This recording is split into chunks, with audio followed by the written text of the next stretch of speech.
Hello kids, today's topic is law of exponent for real numbers for class 9। तो first law हमारा जो a की power m multiply में b a की power n होगा।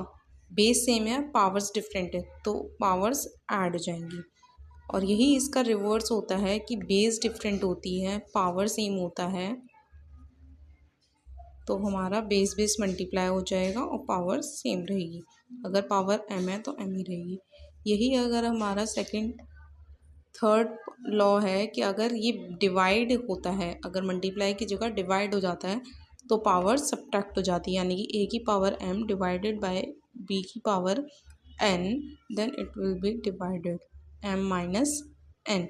Suppose यहाँ पे हमारे पास एक क्वेश्चन है 3 की पावर 6 डिवाइड बाय 3 की पावर 4, तो आंसर विल बी 3 की पावर 6 माइनस 4, दैट इज 3 की पावर 2। और अगर यहाँ पे हमारा आंसर 4 डिवाइड बाय 3 की power 6, then it will be 3 की पावर 4 माइनस 6, दैट इज 3 की पावर माइनस 2। ओके, देन अगर पावर की भी होल पावर कुछ होगी तो पावर्स मल्टीप्लाई हो जाएगी। a की पावर n मल्टीप्लाई में n। मान लो 3 की पावर 4 की होल पावर 6 है, तो हम 3 की पावर 4 मल्टीप्लाई 6 कर देंगे, दैट इज 3 की पावर 24।